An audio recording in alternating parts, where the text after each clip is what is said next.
This morning, I woke up to a phone full of missed calls from both of them. That was all the confirmation I needed. My revenge? It was more than deserved. Chapter 1. The moment everything changed. There's a strange kind of silence right before you get betrayed. It's not peaceful. It's not calm. It's just still, like the whole universe is holding its breath, waiting to drop the hammer. That's exactly how it felt when I walked into my apartment that night and heard absolutely nothing. No music, no background noise, not even the TV. Just silence. No sign of the woman I'd been dating for 4 years. No sign of the best friend I trusted with my life. I wasn't even supposed to be home. My business trip ended earlier than expected, and I thought I'd do something sweet, grab some takeout, bring her flowers, surprise her. Turned out, I was the one getting surprised. As I made my way down the hallway, something in my gut twisted. My steps slowed. Something just felt off. Then I heard it. Not words, not whispers, just a moan. Low, rhythmic, familiar enough to make me sick. I opened the bedroom door. There they were. My girlfriend and my best friend, tangled in sheets, half-dressed, laughing. In my bed. She didn't panic, didn't scream. She just locked eyes with me and sneered. "What are you gonna do, cry?"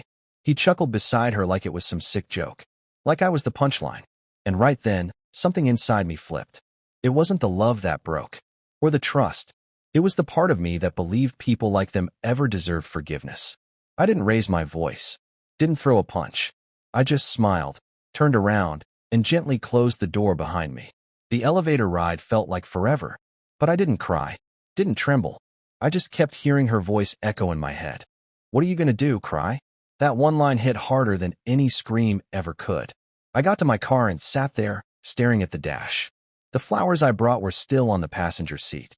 I picked them up, opened the glove box, and shoved them inside, thorns and all. Not out of rage, out of principle. Because from that moment on, I wasn't the guy they laughed at. I was the man they'd never see coming. That was the start of it. Over the next 2 days, I vanished. No texts, no calls, no explanation, just silence. And that silence? It rattled them. I saw it in the missed call logs. 8 from her on day 1, a dozen from him on day 2. By day 3, I stopped counting. But I wasn't just hiding. I was getting ready. See, I knew things they didn't. Like how she relied on me for just about everything. Credit cards, car lease, even her share of the rent. All under my name. Or how he had just kicked off a side business that I helped fund. Through a silent partnership I personally drafted, signed, and notarized. They were sloppy, arrogant, careless with their digital footprints. While they were busy wondering what I'd do, I was already doing it. A taste of their own betrayal. I started quietly pulling the strings, froze the joint account, cut her off the apartment lease, changed the locks. Then I sent a message to our mutual friend group. No comments, just screenshots. That was only the beginning. Because revenge? It's not just about wrecking their lives. It's about making sure they realize exactly how badly they misjudged you. Chapter 2. The perfect setup.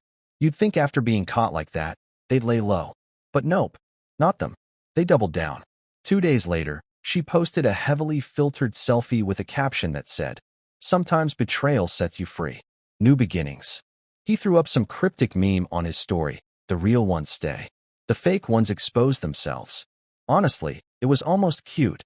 How sure of themselves they were. Like they'd already won.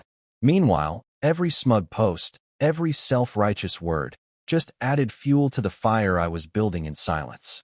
While they were fishing for likes, I was pulling out of everything that connected us. Filed paperwork to remove my name from anything tied to her. Sent the silent partner exit clause to his shiny new business lawyer.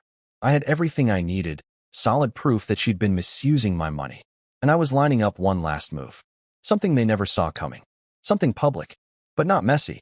I wasn't looking for some big screaming match or viral meltdown. That's not my style. I wanted truth. And truth doesn't always explode. Sometimes it burns slow, but it leaves marks that last a whole lot longer. So I put together a simple Google Drive folder. Nothing fancy, just screenshots of her texts with me and with him, side by side. Photos from their little date nights, time-stamped on the same nights she swore she was staying with her mom.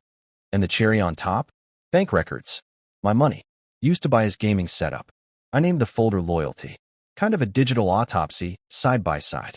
Then I dropped the link into one group chat. Just one. with 23 people in it, friends, coworkers, family. No message, no insults, no drama, just the facts. The fallout came fast.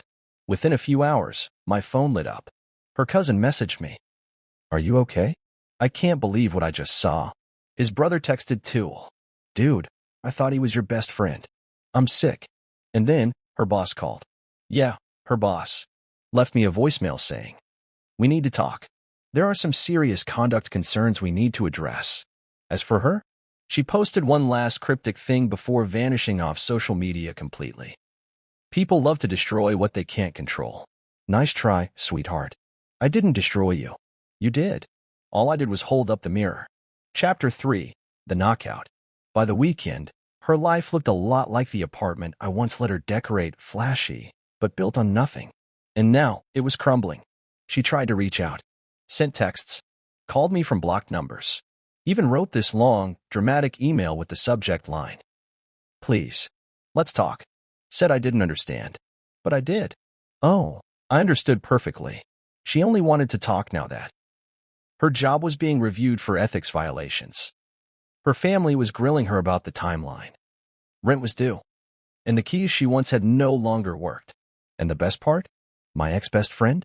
Nowhere to be found, because I sent him something too, a legal notice laying out how he'd violated our business agreement and letting him know he now owed the full financial penalty thanks to a silent investor clause he never even bothered to read. Word is, he packed up and skipped town that same day. Poetic. The final scene. Monday morning, I was sitting at my favorite little cafe, sipping coffee and doing some remote work. And that's when I saw her. Across the street. Hair a mess. No makeup. Eyes swollen. She looked like a ghost of the woman who once smirked at me while lying next to my so-called best friend in our bed. She didn't come in. Didn't wave. Just stood there. Watching. I didn't flinch. I raised my coffee and smiled. The message. Later that night, I sent her one final text. Just one line. What am I going to do? Cry. No reply. Just a read receipt. Chapter 4. The lesson. People ask me if revenge is ever worth it. If it makes you feel better. If it brings peace. I used to think it didn't. But now, I know better. Because losing her? It cost me a lot. But it gave me way more. I didn't just lose a partner when she cheated. I lost the illusion that love by itself was enough. In exchange, I found something stronger. Self-respect. Clarity. A backbone I didn't know I had. She taught me something important. People who don't fear consequences will never respect your boundaries. So I gave her something she never thought she'd get. Accountability. Life moves on. She deleted all her social media. Moved to another state. Tried starting fresh with someone else.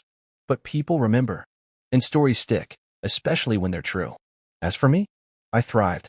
I didn't just survive what she did to me, I used it.